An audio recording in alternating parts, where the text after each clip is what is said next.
medical certificate দিছে Nagaon medical কলেজৰ আছে আৰু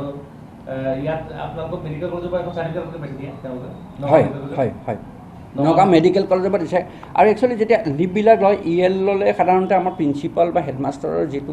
ৰিপৰ্ট আহে তাৰ পৰা ELবিলাক দিওঁ আৰু EL উইথ মেডিকেল লিভ যেতিয়া আহে তেতিয়াহ'লে মেডিকেল চাৰ্টিফিকেট আমাৰ খুব প্ৰয়োজন আৰু মেডিকেল চাৰ্টিফিকেট আমি বেছ কৰি লওঁ আৰু মেডিকেল চাৰ্টিফিকেট অহাৰ লগে লগে মেডিকেল লিভটো আমি এলাউ কৰি দিওঁ আৰু এই মানুহজনক মই এতিয়া ৰিপৰ্টখিনি চালোঁ এই ৰিপৰ্ট মানুহজনে প্ৰথমতে 1/3/25 পৰা 29/4/25 60 দিন লৈছিলে আৰু 30/4/25 পৰা আকৌ তেওঁ 29/5/25 30 দিন ল'লে আৰু 1/6/25 পৰা 29/6/25 29 ডেজ তেওঁ লিভ এভেইল কৰিছে তাৰপিছত আমাৰ ছামাৰ ভেকেশ্যন আহিলে ছামাৰ ভেকেশ্যনত কিন্তু মানুহজন স্কুলত যিহেতু এটেণ্ড কৰা নাই আৰু একৰ্ডিংলি মই প্ৰিন্সিপালক আজি যেতিয়া সুধোতে প্ৰিন্সিপালে গম পাই পেলাই মোক ক'লে যে ছাৰ মানুহজন জেইলত আছে যদিও তেওঁ এটা হস্পিটেলত হৈছে কিন্তু হস্পিটেলৰ যিখন লেটাৰ মই পালোঁ তাতে মানে স্পেচিয়েল জেইলৰ কাষ্টাডিত আছে বুলি লিখি দিছে আৰু সেই ৰিপৰ্টখিনি মই আজি বিচাৰিছোঁ আৰু পোৱাৰ লগে লগে আজি মই ডিচিপ্লিনাৰী একশ্যনটো আৰম্ভ কৰিম তাৰ এগেইনষ্টত হয় না একচুৱেলি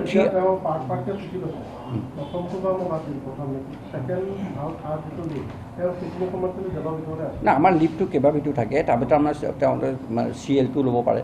কেজুৱেল লিভটোতে এভেইল কৰে আৰু আৰ্ণ লিভটো লওঁ যিহেতু তেওঁ জমা থাকে অৰ্জিত ছুটী এই অৰ্জিত ছুটীটো লোৱা তেওঁলোকৰ বাধা নাই আৰু সেইটো তেওঁলোকে প্ৰিন্সিপালৰ ফৰৱাৰ্ড কৰিলে তেওঁলোকে এভেইল কৰিব পাৰে আৰু আদাৰ্ছ লিভবিলাক আছে তো মেটাৰনিটি লিভ আছে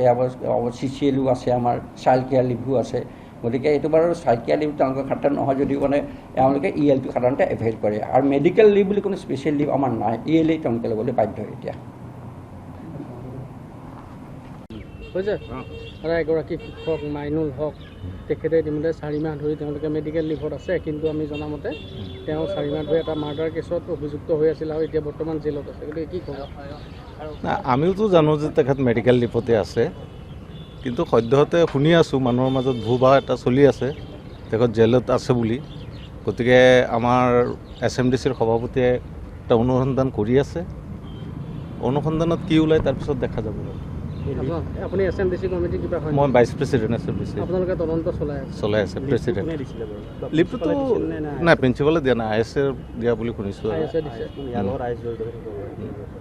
সেইটোতো আমি ক'ব পাৰোঁ ন লিভটোতো অফিচিয়েলি হৈছে ডিপাৰ্টমেণ্টেলি হৈছে কেনেকৈ হৈছে সেইটোতো আপোনালোক কেতিয়া অৱগত হৈছে তেওঁ জেলত থকাৰ কথা এই বোধহয় 15 দিনমান হৈছে আমি অৱগত হৈছোঁ 15 দিন তাৰ আগতে গম পোৱা নাই আমি ছুটীত আছে বুলিয়ে ভাবিছিলোঁ মেডিকেল লিভ কি কাৰণে মেডিকেল লিভ লৈছিলে কি হৈছিলে মানে সেইটোতো ডাইৰেক্ট ক'ব নোৱাৰিম মেডিকেল লিভ বুলি জানো আৰু বাছ কোনটো স্কুলৰ আছিলে হা কোনটো স্কুল হয় ৰূপহী হায়াৰ ছেকেণ্ডেৰী মেডিকেল সাৰ্টিফিকেট দিছে নগাঁও মেডিকেল কলেজৰ আছে আৰু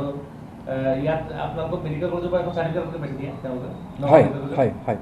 নগাঁও মেডিকেল কলেজৰ পৰা দিছে আৰু একচুৱেলি যেতিয়া লিভবিলাক লয় EL ল'লে সাধাৰণতে আমাৰ প্ৰিন্সিপাল বা হেডমাষ্টাৰৰ যিটো ৰিপৰ্ট আহে তাৰ পৰা ELবিলাক দিওঁ আৰু EL উইথ মেডিকেল লিভ যেতিয়া আহে তেতিয়াহ'লে মেডিকেল চাৰ্টিফিকেট আমাৰ খুব প্ৰয়োজন আৰু মেডিকেল চাৰ্টিফিকেট আমি বেছ কৰি লওঁ আৰু মেডিকেল চাৰ্টিফিকেট অহাৰ লগে লগে মেডিকেল লিভটো আমি এলাউ কৰি দিওঁ আৰু এই মানুহজনক মই এতিয়া ৰিপৰ্টখিনি চালোঁ এই ৰিপৰ্ট মানুহজনে প্ৰথমতে 1/3/25 পৰা 29/4/25 60 দিন লৈছিলে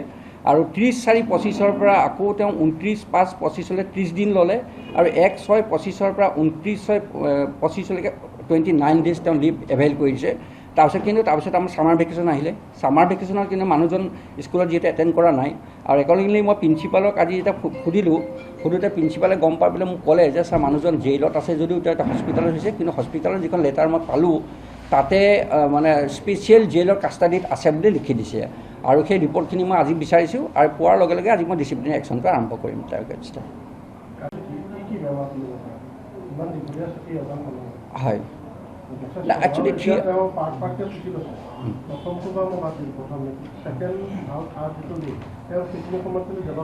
না আমাৰ লিভটো কেইবাবিধো থাকে তাৰ ভিতৰত আমাৰ